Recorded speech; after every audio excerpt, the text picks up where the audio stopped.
मैं लड़ाई लड़ रहा हूं आपके लिए। भाइयों बहनों, ज्यादा से ज्यादा ये मेरा क्या कर लेंगे भाई?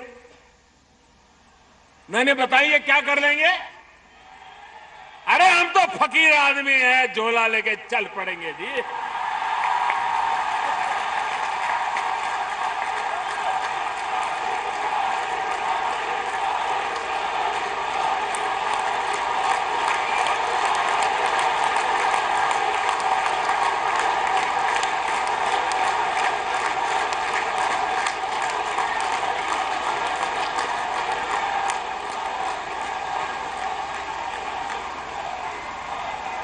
और भाइयों बहनों, ये फकीरी है जिसने मुझे गरीबों के लिए लड़ने की ताकत दी है भाई।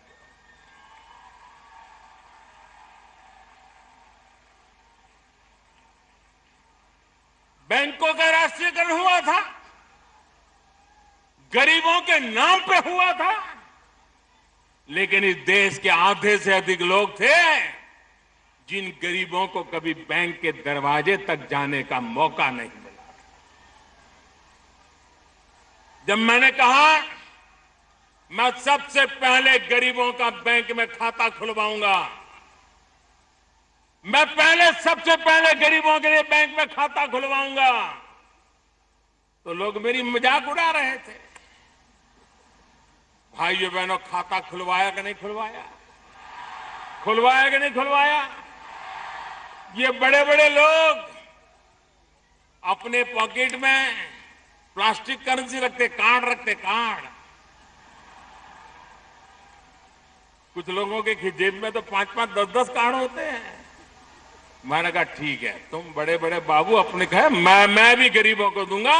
20 करोड़ गरीबों को रुपए कार्ड दे दिया, 20 करोड़ गरीबों को दे दिया। भाइयों बहनों, अगर इस देश के गरीब को ताकत दी जाए तो गरीबी कल खत्म हो जाएगी। ये ताकत मेरे गरीबों में है। गरीब मांगने वाला नहीं होता है, गरीब देने वाला होता है।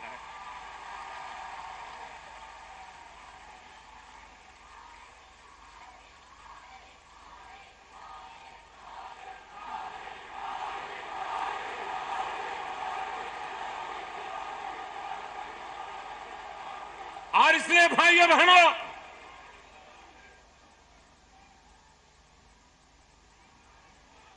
इन्होंने क्या किया?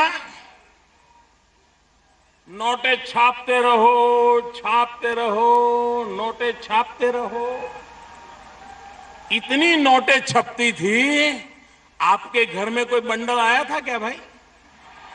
आपके घर में कोई बंडल आया था क्या? तो ये बंडल के बंडल कहां जाते थे?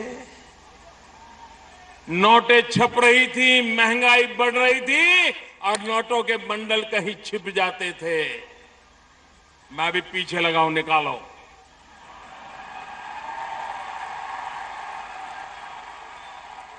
आ रहा है, आपने देखा होगा, कोने कोने से। और कुछ लोग तो गरीबों के जाके पैर पकड़ते हैं। अरे तुम तो कितने अच्छे हो, तेरे दादा मेरे यहां मजदूरी करते थे, तेरी मां मेरे बर्तन साफ करती थी। अरे तुम तो बहुत अच्छे हो, देखो बच्चे बड़े हो गए हैं, ऐसा करो मेरा ये 2-3 लाख रुपया तुम्हारे खाते में डाल दो।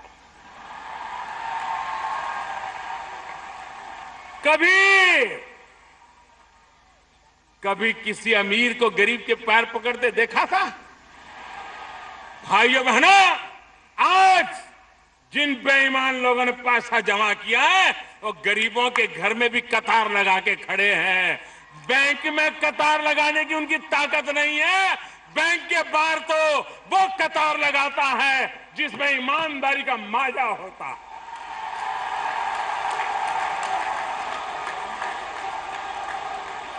जिसमें दम होता है, जो बैंक के बाहर कतार लगाता है।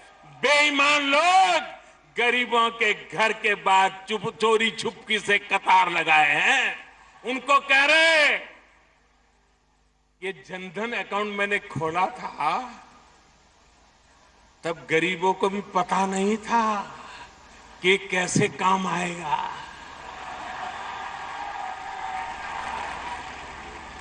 काम आ रहा है कि नहीं आ रहा है?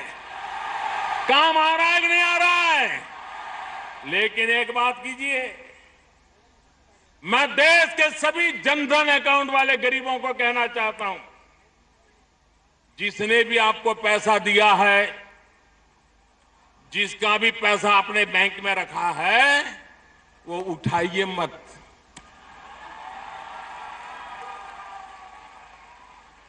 ये बिल्कुल 1 रुपया मत उठाइए उसमें से।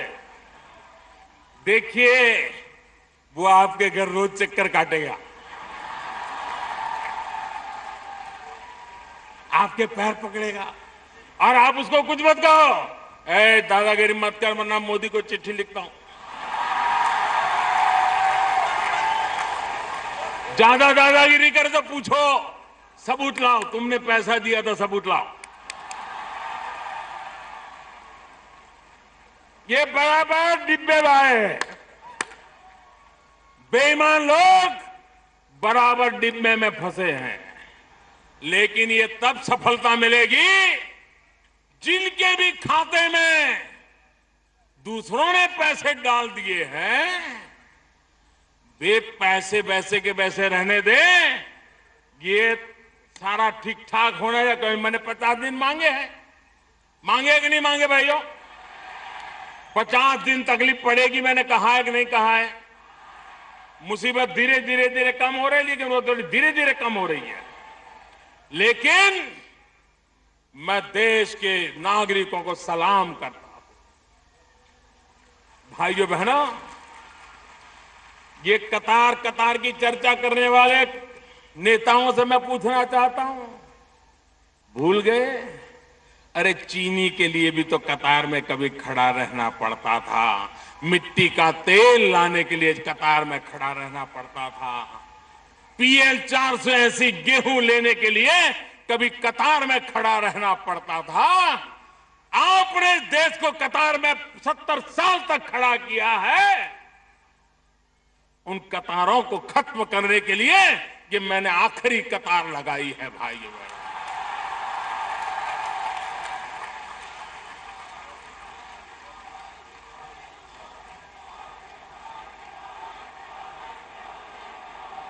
मुझे बताइए, ये जनधन अकाउंट वाले जितने हैं, ये अपने पैसे जो बैंक में आए किसी के, उसको रखे रखोगे कि नहीं रखे रखोगे?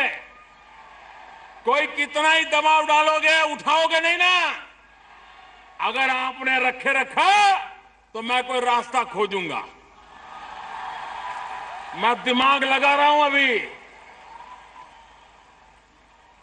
मैं दिमाग खपा रहा हूं कि गरीब के खाते में जिन्होंने गैर कानूनी तरीके से डाला है वो जाए जेल में और गरीब के घर में जाए वो रुपया।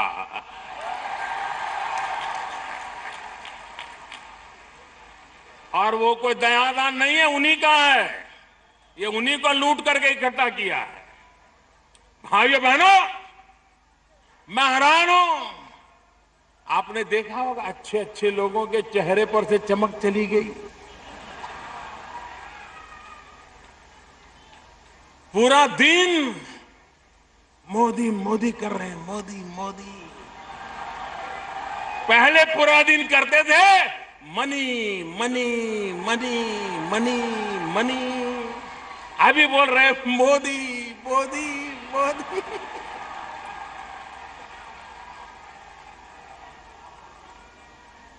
भाइयों बहनों, मैं देशवासियों को फिर कहता हूं, आपको जो कष्ट हो रहा है और देश के लिए आप कष्ट झेल भी रहे हैं, लोग आपको आकर के भड़काने की कोशिश करते हैं। कल तो मैं देख रहा था किसी टीवी पे लोग, पहली तारीख थी तो कतार में खड़े थे परसों, तो सुबह सुबह पहुंच गए और पूछ रहे थे, और सवाल भी ऐसे पूछते थे उनको गुस्सा लाने के लिए। काफी सवाल पूछने के बाद वो एंकर ने ईमानदारी से रिपोर्टिंग किया। उसने कहा, मैं हैरान हूं, 2-2, 3-3 घंटे से लोग खड़े हैं, ठंड में सुबह से आए हैं, अभी तक बैंक वाला पैसा नहीं दे रहा है, फिर भी ये तो जवाब हंसते हंसते दे रहे हैं। कोई गुस्सा नहीं कर रहा है, कोई मोदी के खिलाफ बोल नहीं रहा है। भाइयों बहनों, देश की जनता को इरादे नेक है ये पता चल जाता है, ईमानदारी का प्रयास है ये पता चल जाता है, और विश्वास हो जाता है तो ये देश कुछ भी सहने को तैयार होता है। ये मैंने अनुभव किया है।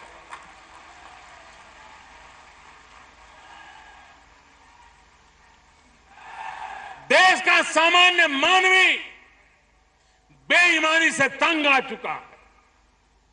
क्या किसी ने सोचा था कि 125 करोड़ देशवासी ईमानदारी की लड़ाई खुद अपने कंधे पर उठा ले?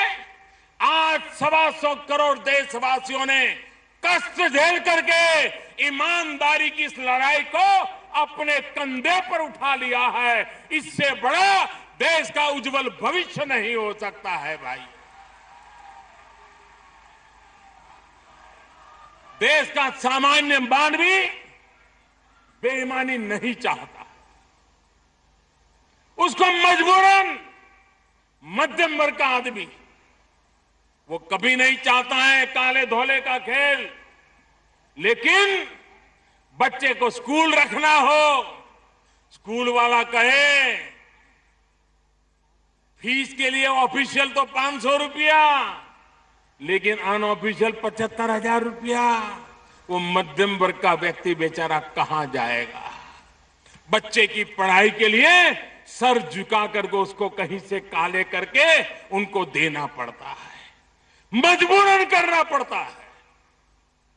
भाइयों बहनों, देश में एक ऐसी हवा बन गई थी, सरकार वरकार कुछ होती ही नहीं है, तो ठीक है सरकार सरकार है। अरे नेता होते क्या है, उसकी जेब भर दो यार, काम चल जाएगा। अब ये चलता नहीं है, वो पुराने रास्ते बंद हो गए हैं, इसलिए जरा परेशानी ज्यादा है।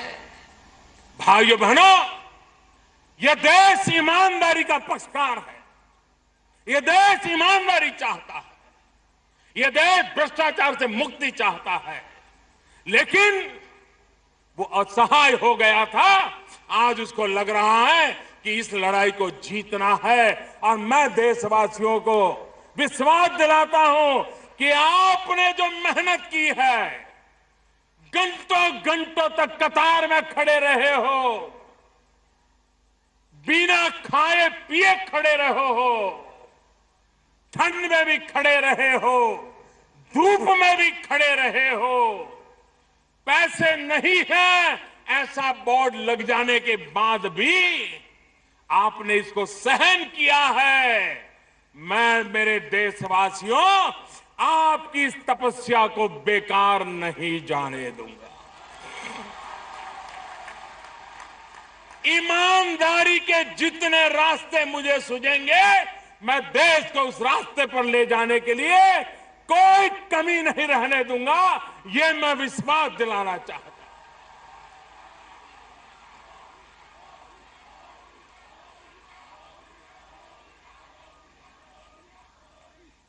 भाइयों बहनों,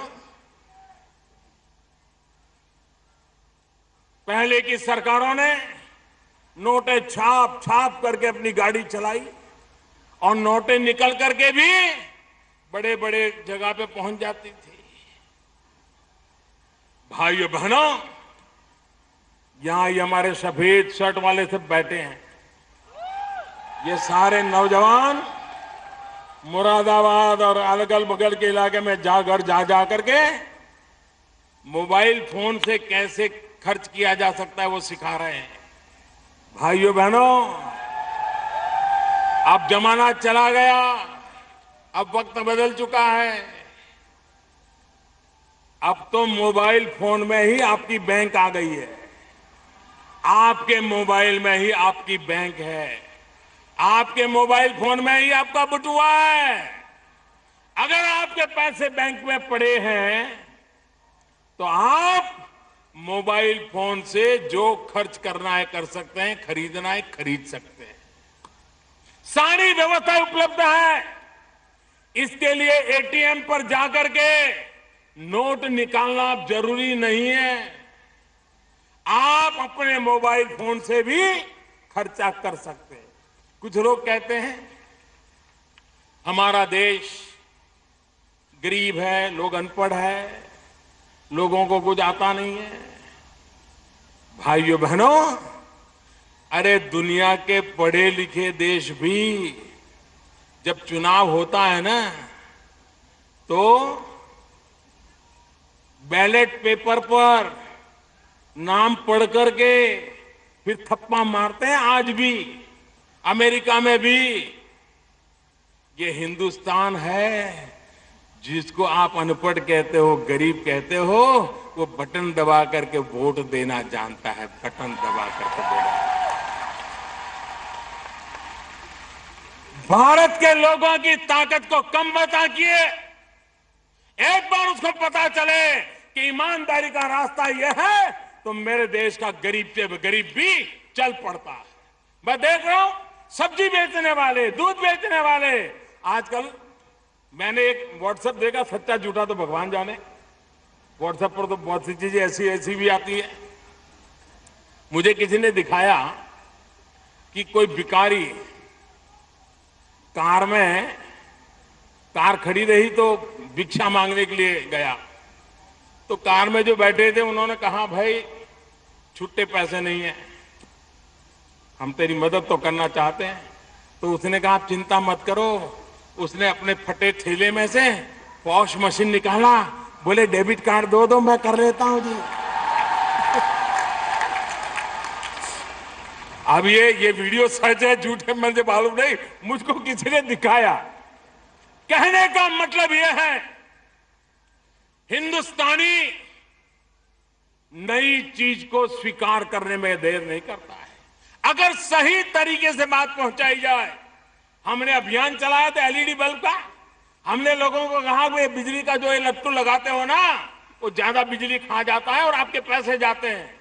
ये नया लट्टू निकला है वो लगाइए, आपके पैसे भी बच जाएंगे और बिजली भी बच जाएगी।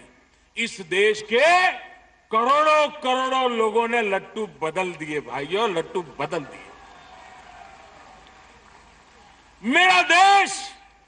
मेरा देश परिवर्तन को स्वीकार करने वाला देश है। मेरे देश का गरीब भी इसको स्वीकार करने वाला है। और भी एक आर्गुमेंट होता है, चलो मान लो नहीं है, लेकिन इस देश में 40 करोड़ स्मार्टफोन है। 40 करोड़, कम से कम 40 करोड़ लोग तो नोट के चक्कर से निकल जाए। मुझे बताइए ईमानदारी आएगी कि नहीं आएगी? अगर ये लेती देती बंद हो गई तो ईमानदारी आएगी कि नहीं आएगी? भाइयों बहनों, सिर्फ काला धन निकालना है इतना नहीं है, सिर्फ बेईमानों का पैसा निकालना इतना नहीं है, सिर्फ भ्रष्टाचारियों का पैसा निकालना इतना नहीं है। भविष्य में ये बीमारी खड़ी ना हो इसके लिए भी बूथ बंद करना है, उसके लिए भी दरवाजे बंद करने हैं। और वो अगर बंद करने हैं तो आपको मुझे मदद करनी पड़ेगी। करोगे? पक्का करोगे? ये मोबाइल फोन से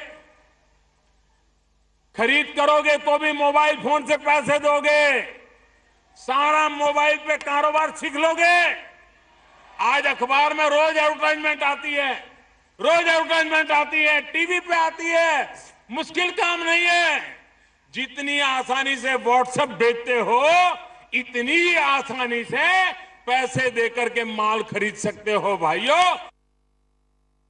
है और मेरा देश 21वीं सदी में डिजिटल इंडिया बनने के लिए तैयार बैठा।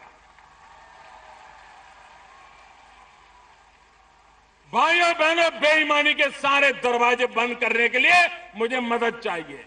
सिर्फ काला धन निकले, भ्रष्टाचार जाए, इतना नहीं, बेईमानी के सारे रास्ते बंद करने का यही तरीका है। नोटें छाप छाप करके हम बेईमानों की मदद करना नहीं चाहते भाई। और इसलिए मैं आपसे आग्रह करता हूं।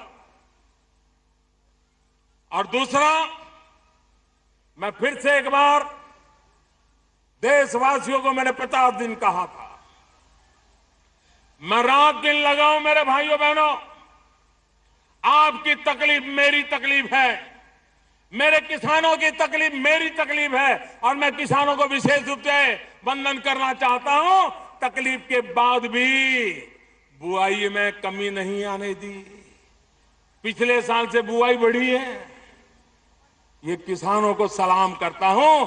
जिन लोगों को इस देश की ताकत का परिचय नहीं है, वो भ्रम फैला रहे हैं, निराशा का वातावरण पैदा कर रहे हैं। भाइयों बहनों, ये देश सशक्त है, देश का नौजवान सशक्त है। और जिस देश के पास 65% लोग 35 साल से कम उम्र के हो, वो नौजवान देश को कहां से कहां पहुंचा सकता है।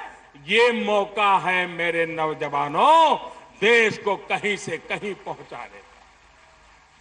लोगों को सिखाइए कि हाथ में नोटों होने के बाद भी खरीदी भी की जा सकती है, पैसे भी चुकता किया जा सकता है। इनको सिखाइए, हर एक को सिखाइए। देखिए भाइयों, ईमानदारी के सारे रास्ते खुल जाएंगे। मैं फिर एक बार आप सबका हृदय से बहुत बहुत आभार व्यक्त करता हूं। मेरे साथ पूरी ताकत से बोलिए, भारत माता की। आपको लगता है कि ये लड़ाई जीतनी है, बेईमानी खत्म करनी है, तो खड़े होकर के तालियां बजाइए, जोर से तालियां बजाइए। बेईमानों को संदेश दीजिए, देश बेईमानों को स्वीकार नहीं करेगा, देश बेईमानी को स्वीकार नहीं करेगा, देश ईमानदारी की ओर चल पड़ेगा। आइए भाइयों बहनों, आइए हम सब मिलकर चले। 70 साल की बीमारी को बंद करनी है, 70 साल की बीमारी से देश को बचाना है। आइए मेरा साथ दीजिए, दोनों मुट्ठी बंद करके बोलिए, भारत माता की। आवाज हर बेईमानों के रोंगटे खड़े कर दे ऐसी होनी चाहिए। हर बेईमान थरथरा करके कांपने लगे ऐसी होनी चाहिए। भारत माता की, भारत माता की, भारत माता की। बहुत बहुत धन्यवाद।